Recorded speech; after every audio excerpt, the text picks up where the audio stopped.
Well, hello everybody. How are you? How are you? My name is Wayne, and you are still watching Inside Fail On. And you might want to know why I'm doing what I'm doing right now. And I have a feeling these two gentlemen right here might help me out. Mayor Peluso, Ron Lottermann, Director of Recycling. We're here today, I think, to inform and educate people about a lot of issues that have been coming up recently that's important for them to be aware of. I'm going to start here. Mayor, your thoughts about what's happening? Yeah, I know there's been a lot of confusion this past week about recycling and what we can and can't put in. I actually walked around my neighborhood this week and saw that some people put the wrong things in the recycling container. So we've put it on our webpage. We've sent out some flyers. We sent out borough email list. But I thought it would be best if we do a video with our recycling coordinator, Ron Lottermann, and answer some of the questions that we've got and show some people what you can and can't recycle now and the reasons why. First of all, Ron, always good to see you again. Thank you, Wayne. I always see you on the street fairs, and we try to educate people at those events also. Today's issue is plastic, and take that a little bit step further. Yeah, the plastic issue has been going on for a couple of years, and a lot of it goes to China, believe it or not. So what happens with the recycling is we sell it to a market because it's a sellable commodity.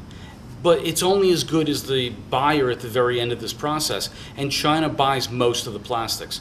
So over the years, the contamination rates have gone up, and they're cutting back on what they're accepting in contamination.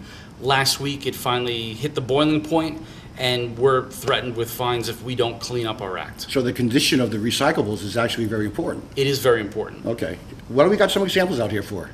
So the plastics now have come down to three things: plastic bottles, plastic jugs, and plastic jars. So in some of the confusion, what we did was we brought some samples, so this way we can show you in the viewing public exactly what we're talking about. All right, I'm with you. Go. Yeah, so some of the things that I think are more questionable, because people hear plastic, they think everything's plastic.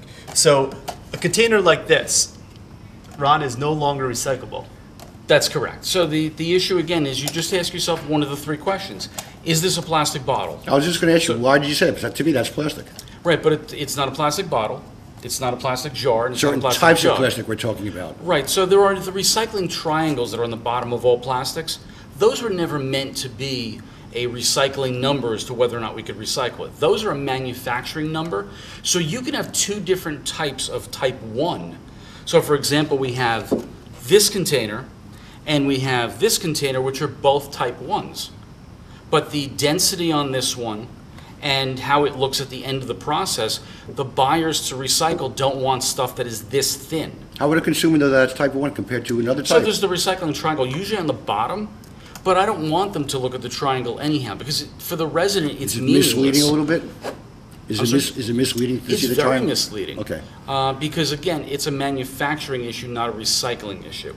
And part of the problem was that the recycling markets got into that trap, so to speak, where they were advertising the recycling numbers, and they really never should have gone down that path. So conversely, the municipalities all throughout New Jersey and the country should never have gone down that path as well. So the three examples you just held up were bad examples not to be used. So this is a bottle. This is good, and we can accept this.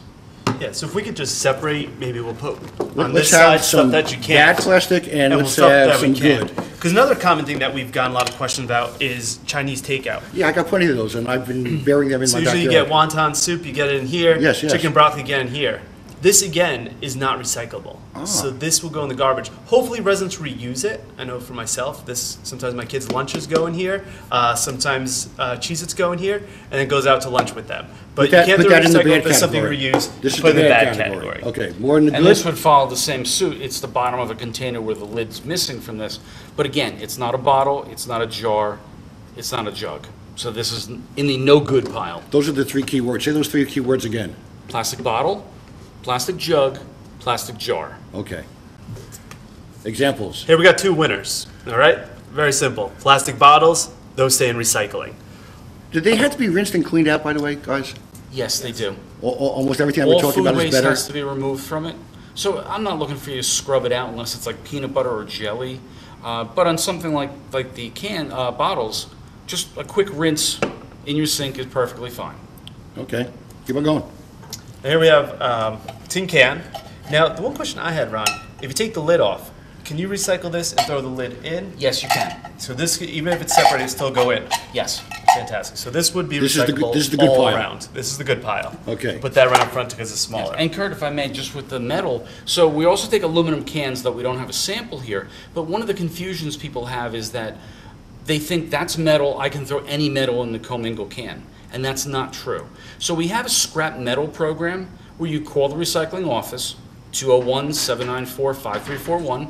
Again, that's 201-794-5341. We will schedule a pickup on your recycling day for scrap metal, but it never goes in with the commingle because it'll jam up the machinery at the recycling market. So this really shouldn't be in that category, is it? So this is in the right category because the cans, they can pull out. There's magnets that pull them out, but the other day I found a drill in with the commingle. A So power- you're talking a power drill? A regular power drill. It was probably about this big. So you look at this compared to some of the other stuff, it's going to jam up the machinery. Okay, so that should be, put that in another category, put that in like metal category. Yeah, but it's the good You category. can still, you can So still we can recycle, take, still it throw goes in with there. the commingle. Okay, Scrap metal doesn't. That's okay, what do we we're got going here? Now, what about this? This is a broken soap container. It's plastic. It might have some metal on it. Is that going automatically in garbage? It does. I mean, unless you really want to separate the metal out from it, which most people are not going to do. This plastic is not, again, a bottle, jug, or jar, so it's a regular garbage item. Simple thing to remember. Now, plastic straws, and I also have a plastic ice cream container.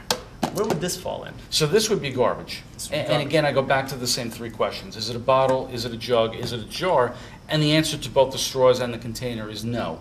So unfortunately, that's going in the garbage. Sure. Okay. I think one here we have here is these pans, and I actually had a resident, actually while I was walking in here, come up to me and ask, what about those big party trays where we get like ziti on and stuff? Those should be reusable, aren't they? And I looked at them and I said, no, they're not. And now, is that accurate? So again, the issue is with food. So if you have a container like this, and if Kurt holds it up, it's clean to food. This can go in with the commingle because there's no food residue in it. Same thing with aluminum foil. If it's clean and has no food residue, it can go in here. Anything with food residue goes in the garbage. Okay. So those large ziti trays, they have cheese coated on the side and everything else. And I don't know of anyone who's really scrubbing those out in order to get them ready for recycling. Okay, but anything that's aluminum foil that's clean could go in here. Exactly. Okay, To great. go So in the commingle, can go in the Commingle. commingle. which is Yes. this area. No, that's This the no area. good That's area. the garbage. This is the good no area. good. This is Okay. the good area. So if I should had- pay attention to this, right? I should pay attention. Keep on Yes. going, keep on going. So if I had a grilled cheese that I wrapped up in aluminum foil, I unwrapped it, it's clean, scrunch it up, it goes right Goes back right in in the recycling. commingle. Great. Absolutely. That could save us some. All right, I'm gonna keep on scanning as you go to Yeah, remind people. and I think the last thing we really need to talk about are the plastic bags. Yes. They are a nightmare for the recycling markets. So what most people don't understand is that a lot of this stuff is sorted through either optical sorting or through conveyor belts that has certain things drop through it. So when you get plastic bags mixed in there, they get entangled in the machinery. They have to shut the entire process down to have someone climb up there and remove the plastic bags. So in our What's the recycling- answer for that? What's that? What's the answer for that then? So the answer for that is ShopRite or one of the other supermarkets will take plastic bags. Fairlawn Recycling does not. So if you look at our recycling handbook that we mailed out, and it is available online as well, we do have the regulations in here. And plastic bags have never been part of our recycling program for over 30 years. So they end up going where then? Plastic bags either go in the garbage or you can take them back to ShopRite or one of the other supermarkets. Okay. We encourage you to take them back to the supermarkets. Yes. Let them reuse them. Now, if you're one of the residents who maybe had the wrong material in your recycling this week, maybe you had this plastic bag and some straws, we encourage you to come to the recycling center, but before you come, make sure you separate what's good and what's not good. So if you take out this plastic, these straws, or anything that wasn't acceptable, throw them in your garbage. Keep the acceptable stuff in. Come down to the recycling center. It's open this weekend. I want to make sure I get the times right. 9 a.m. to 12:50 on Saturday and noon to 3:50 on Sunday. Okay, you come by, you can drop it off, and we'll take care of it. Is that so every you don't have to weekend? wait. That's every weekend. Okay. Every weekend the recycling center's open. To close, it's very important on so many different levels, besides environmental, and there's a cost factor here, but just in general, this is what the future should really be. It is, and the state's looking to change recycling as well, and the big thing that they're investigating is food waste recycling. So that may be coming down the pike, and even though we're pulling out some stuff now, that doesn't mean that the future is bleak for recycling. It just means we need to shift our focuses and pull the stuff out that we really can recycle and make sure we're doing a really good job with that. Okay, one more time, you give out some numbers before for information or whatever. Tell us again. Sure. So the recycling office is 201-794-5341. Again, that's 201-794-5341. And the recycling center is open 7 days a week, certainly on weekends with the times that Mayor Peluso had just said, but during the week is also 7 a.m. to 3:15 p.m.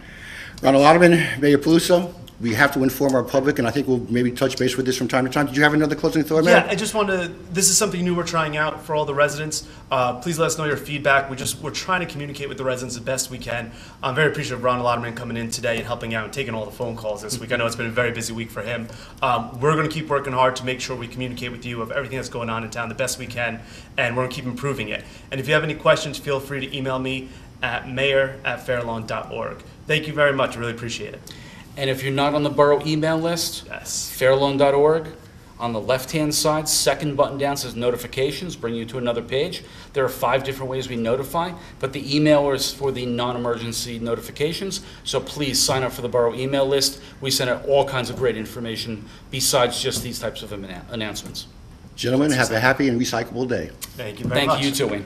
Stay with me, folks. I'll be walking around. Don't look for me, but I will be there soon until we meet again. My name is Wayne Robbins. I'll see you next time inside Fairlawn.